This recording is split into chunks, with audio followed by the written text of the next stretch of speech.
Ici Antoine Joubert. Aujourd'hui, combien coûte le Hyundai Palisade 2026 de deuxième génération, un véhicule d'importance en Amérique du Nord, plus spécifiquement sur le marché américain, où on en a vendu plus de 110 000 en 2024, près de 8 000 unités qui ont été vendues sur le marché canadien. Alors évidemment que le Canada, c'est un marché drôlement moins important que les États-Unis, mais le marché du VUS à 3 rangées de sièges prend de l'ampleur. Tous les constructeurs automobiles ont une, deux, voire trois propositions dans le segment.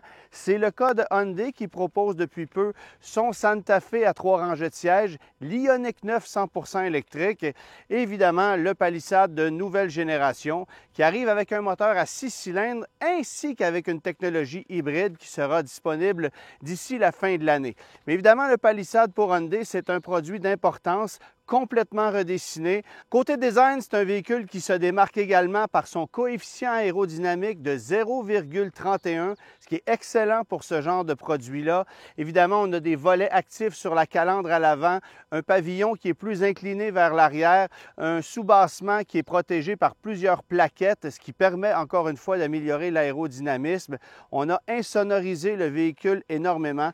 Alors, ça apporte évidemment un côté très premium au Palisade qui ne tente pas de jouer la carte du grand luxe, mais qui en vérité réussit à le faire de belle façon. 5 déclinaisons qui seront offertes sur le marché canadien pour 2026, 3 avec un moteur à 6 cylindres et 2 avec la motorisation hybride. Une motorisation toute nouvelle dans le monde de Hyundai Kia puisqu'il s'agit d'un 2,5 litres turbo compressé avec batterie, évidemment, avec motorisation électrique et avec une transmission automatique à 6 rapports. C'est bon pour une puissance de 329 chevaux, 339 livres-pieds de couple et on estime la consommation moyenne à environ 7 litres au 100.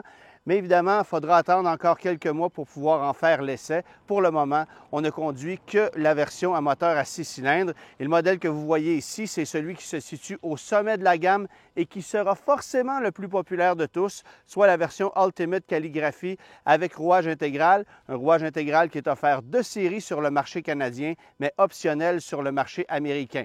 Du côté des versions à moteur V6, ça débute avec le modèle Trend qui sera probablement lui aussi très populaire chez nous.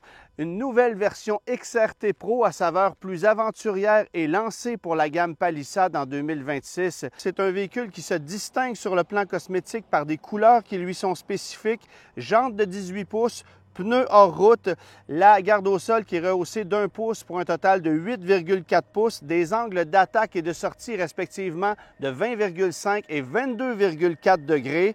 Vous allez avoir ces crochets d'arrimage de couleur orangée sur les pare-chocs avant et arrière, l'attache remorque qui est offert de série, qui est d'ailleurs offert de série sur l'ensemble des Palisades vendus sur le marché canadien.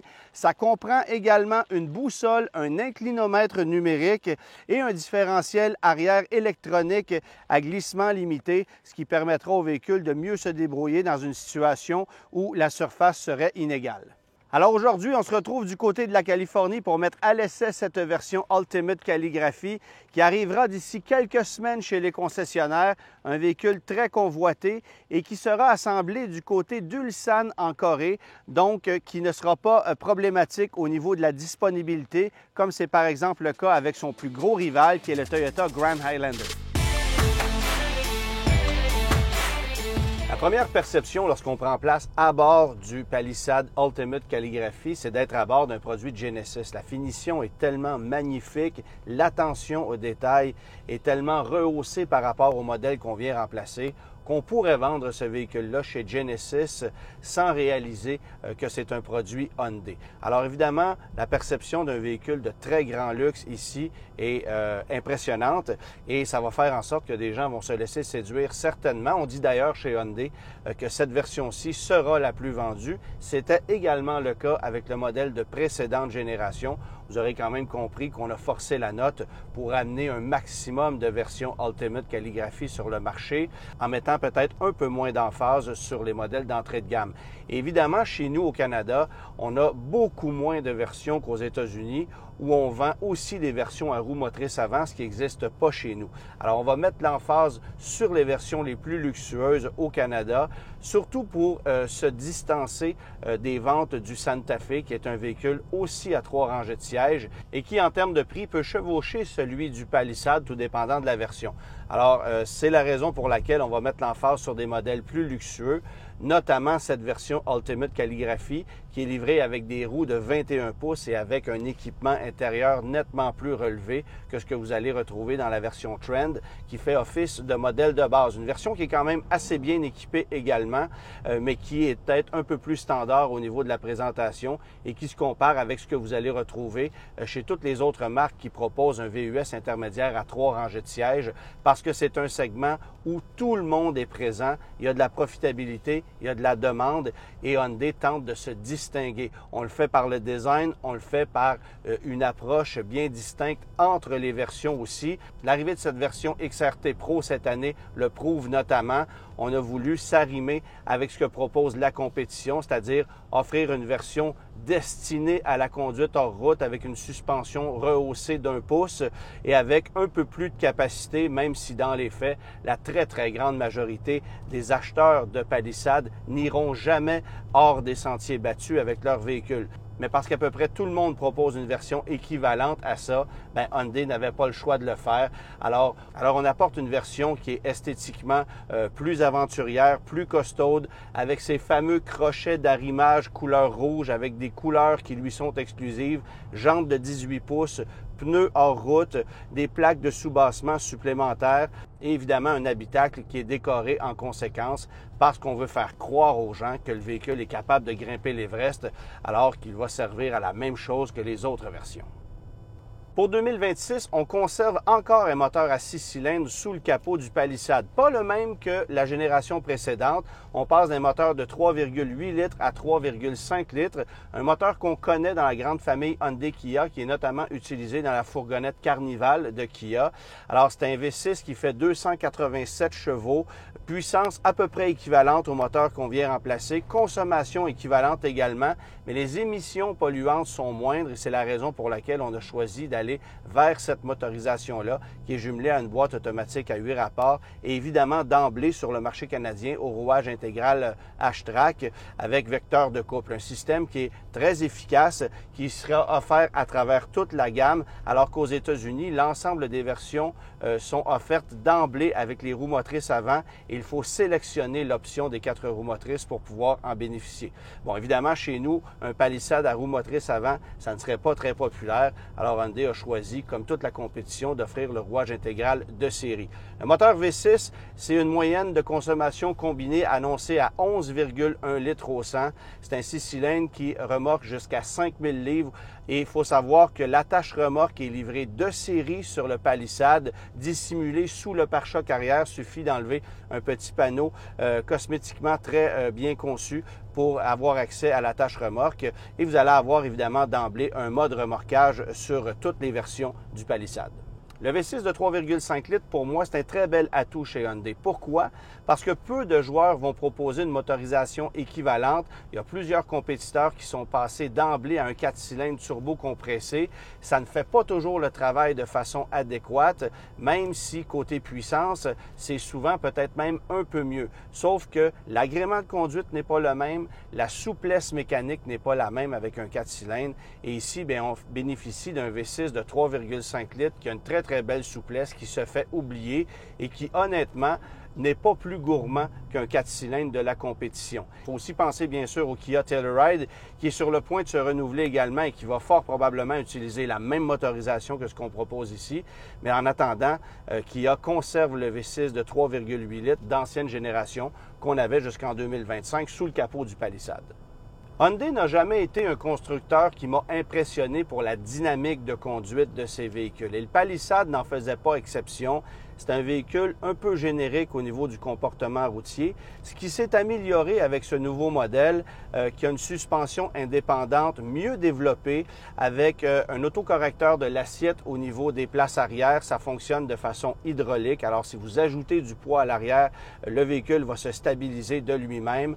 On a modifié les freins pour qu'ils soient plus performants, pour diminuer la distance de freinage et pour améliorer l'efficacité du freinage. Si, par exemple, vous avez une remorque à l'arrière, c'était peut-être un désavantage sur la précédente génération. Les freins souffraient de surchauffement lorsqu'on avait une remorque. Alors, on espère avoir réglé le problème ici, mais on dit que les distances de freinage sont considérablement diminuées et on sent que la pédale est plus ferme que par le passé. Le diamètre des freins avant et arrière a été grossi, la largeur des disques à l'arrière également, mais on verra avec le temps si ce sont des freins plus résistants, plus durables que par le passé.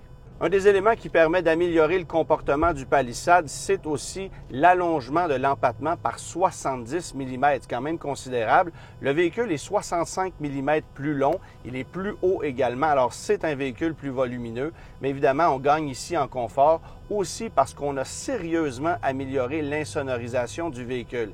Et tout récemment, j'ai mis à l'essai le Pilote et le Passport du côté de chez Honda pour réaliser que l'insonorisation était un peu déficiente. À vitesse d'autoroute, on entend des bruits de vent, particulièrement sur la version Trail Sport. Les pneumatiques se font entendre.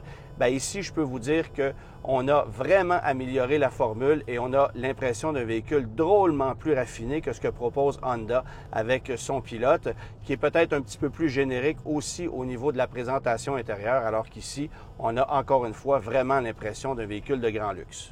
Naturellement, il y a différents modes de conduite sur le Palisade. Vous ne vous en servirez absolument jamais, sauf peut-être lorsque viendra le temps de remorquer. Mais à quoi servent des modes sport, des modes sable, des modes hors route sur un véhicule de ce genre-là? J'ai aucune idée. Mais puisque toute la compétition le propose, Hyundai n'avait pas le choix de l'offrir également. Maintenant, on se concentre sur l'habitacle parce qu'ici, il y a énormément de changements. Meilleure visibilité, il y a une fenestration qui est beaucoup plus grande que par le passé et on a ajouté des caméras un peu partout pour faciliter l'utilisation. Vous allez même avoir sur la version XRT Pro une caméra qui va vous permettre de voir ce qui se trouve devant le véhicule lorsque l'angle d'inclinaison ne vous permet pas de voir adéquatement. Alors, on a amélioré plusieurs éléments. On a ajouté des dashcams à l'avant, à l'arrière, ce qui vous permet de filmer en continu tout ce qui se passe autour du véhicule, même lorsque le véhicule est immobilisé. Il n'y a pas de caméra intérieure, mais il y a des caméras extérieures, évidemment. Et ce qu'on a amélioré aussi, c'est le confort pour tous les occupants. On a pris soin d'améliorer l'espace à la troisième rangée, d'améliorer l'accessibilité à la troisième rangée. Il y a désormais plus d'espace dans le Palisade que dans la grande majorité des compétiteurs. Alors, c'est un très, très bel atout pour ce véhicule-là. C'est très impressionnant aussi de voir comment on a travaillé les sièges capitaines de deuxième rangée pour offrir non seulement un confort exceptionnel, mais aussi faciliter l'accès à la troisième rangée. Vous pouvez, par exemple, replier les sièges de deuxième rangée sans retirer le siège d'appoint qui serait installé pour vos enfants et rabattre le tout en ayant un accès facile. Évidemment que l'empattement plus long du véhicule contribue à une meilleure accessibilité, mais c'est aussi le fait qu'on ait des sièges chauffants aux 3 rangées, des sièges ventilés aux 2 premières rangées, des ports USB un peu partout, davantage d'espace de rangement, de prise, d'accessoires qui permettent d'améliorer le confort et de faire en sorte qu'on n'a pas l'impression d'être en punition lorsqu'on s'installe à la troisième rangée. Le désavantage pour moi du Palisade Ultimate Calligraphy, c'est le fait qu'on ne puisse avoir, même en option, une banquette 3 places à la seconde rangée. Donc, si vous avez plus que 4 personnes à placer à bord du véhicule, bien, automatiquement, vous devrez utiliser la troisième rangée, ce qui n'est pas le cas dans la version Trend ou dans la version Luxury hybride qui sera offerte d'ici quelques mois. Ces versions-là proposent 8 places assises, donc une banquette 3 places à la seconde rangée. C'est un avantage pour ceux qui veulent évidemment optimiser l'espace cargo et utiliser davantage de volume utilitaire sans nécessiter d'avoir accès à la troisième rangée pour un 5e occupant. Maintenant, si vous choisissez une version Ultimate Calligraphy, vous aurez le choix de 3 teintes intérieures, le noir, le gris pâle et le marine comme ce qu'on a ici, sinon le brun qui pour moi est vraiment magnifique. On a l'impression d'un véhicule de très haut niveau. L'attention aux détails est très impressionnante. Vous allez avoir évidemment éclairage d'ambiance en 64 couleurs ajustables sur piqûre, des éléments coussinés à la grandeur, du cuir véritable, alors que dans la version Trend de base, ce sera du cuir synthétique. C'est du cuir Nappa qu'on retrouve ici, et si vous allez vers une version Luxury, ce sera du cuir un peu plus régulier. Mais évidemment, la finition dans cette version-là a de quoi impressionner.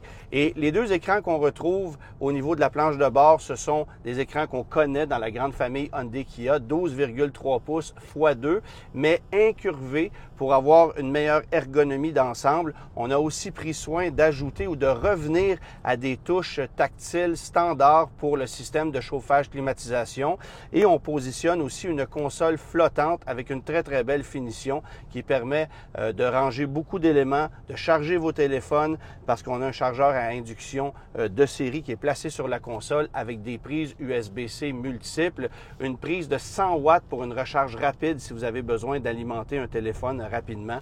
Alors, on a pensé à plusieurs éléments et ça, je pense que ça va convaincre plusieurs acheteurs. Alors, au chapitre du volume utilitaire, c'est 2455 litres derrière les sièges avant. C'est mieux que chez la grande majorité des compétiteurs. Il y a évidemment le Volkswagen Atlas, le Toyota Grand Highlander qui se défendent très bien aussi, de même que le Chevrolet Traverse, qui est un véhicule qui se vend moins chez nous au Québec, mais qui connaît quand même un succès étonnant sur le marché américain. Alors, un véhicule à ne pas négliger au niveau de la compétition. Mais ici, évidemment, on a cet avantage d'une combinaison de facteurs qui va faire en sorte que plusieurs acheteurs vont être séduits par le Palisade. N'oubliez pas non plus que c'est un véhicule qui est de fabrication coréenne et non pas américaine. Ça sera probablement un argument chez nous au Canada, d'autant plus qu'on ne sera pas limité dans l'inventaire du véhicule.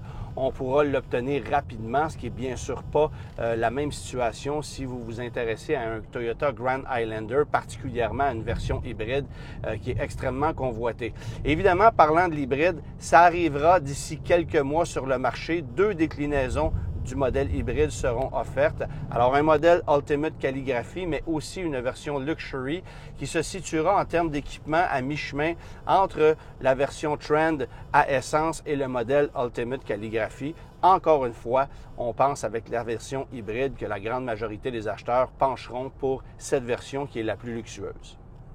En matière d'équipement, évidemment, cette version Ultimate Calligraphy reçoit plusieurs éléments supplémentaires. Système audio Bose à 14 haut-parleurs. Vous allez aussi avoir pour le conducteur un siège à fonction de massage et ce qu'on appelle le siège Ergo Motion qui permet de s'incliner et d'avoir un repose-pied le temps que vous rechargiez vos batteries. Évidemment, pas les batteries du véhicule, mais les vôtres. Donc, un élément de confort supplémentaire. Un élément qu'on a retrouvé chez certains autres véhicules de la famille Hyundai, mais uniquement dans des véhicules électriques, comme dans l'Ioniq 9, par exemple. Alors, on l'ajoute ici sur cette version-là. Évidemment qu'il y a une finition qui est franchement intéressante et qui permet justement de changer un peu l'ambiance du véhicule à bord.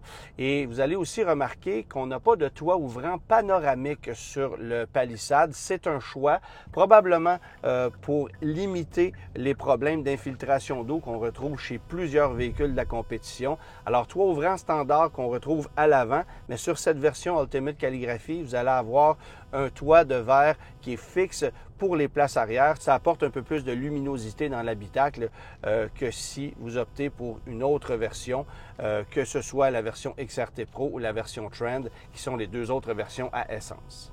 Je dois aussi vous mentionner que le véhicule est certainement plus confortable, mais les sièges sont quelque chose. Alors, chez Nissan, on se vante souvent d'avoir ces sièges zéro gravité qui sont un vrai avantage. Volvo se démarque avec des sièges qui sont toujours très confortables, mais je pense qu'aujourd'hui, on peut aussi mentionner que Hyundai se distingue du lot.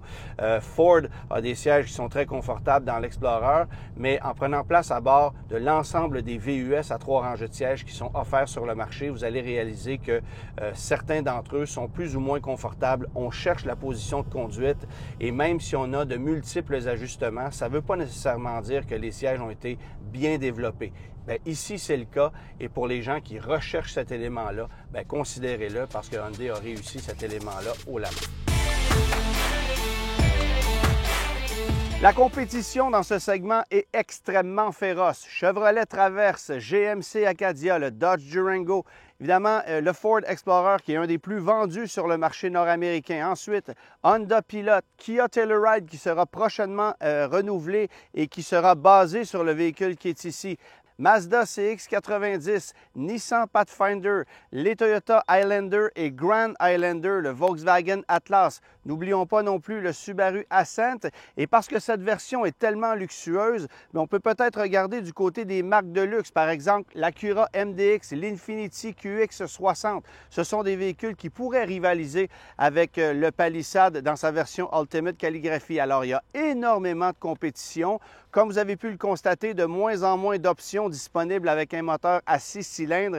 Et il y a beaucoup d'acheteurs qui recherchent ce genre de mécanique encore aujourd'hui. Des mécaniques qui sont généralement plus fiables, moins coûteuses en entretien et qui, au final, ne consomment pas moins que les 4 cylindres turbo-compressés, qui ont toutefois cet avantage d'afficher des codes d'émanation polluante peut-être un peu moindres. Alors évidemment que la nouvelle génération du Palisade s'accompagne d'une augmentation de prix. Le prix d'entrée qui a augmenté de 3 200 $. Même chose pour la version Ultimate Calligraphy par rapport à un modèle 2025. Alors c'est quand même considérable comme hausse de prix, mais c'est vrai également chez la compétition. Évidemment, l'avantage de ce côté-ci, c'est la fabrication coréenne, ce qui permettra de l'obtenir rapidement, mais aussi d'éviter les tarifs de certains véhicules fabriqués aux États-Unis qui entrent au Canada. Ce n'est pas vrai pour l'ensemble des marques, mais il y a plusieurs produits qui sont affectés. Et d'ailleurs, par exemple, du côté de chez Nissan, on a cessé temporairement l'importation du Pathfinder. Même chose avec le Volkswagen Atlas.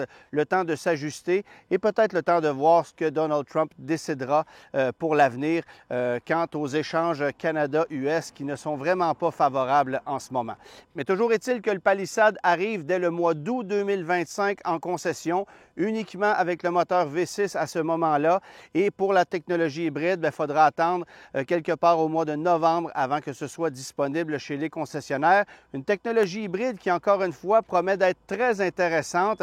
Avec 329 chevaux de puissance, on sera à mi-chemin entre le Highlander hybride de base qui fait 245 chevaux et le Grand Highlander hybride Max qui, lui, fait 362 chevaux, mais qui consommera un peu plus. Alors, on s'est positionné de belle façon chez Hyundai avec cette technologie. Encore faudra-t-il pouvoir la tester et voir si elle est réellement intéressante et si on livre la marchandise du côté de la consommation énergétique.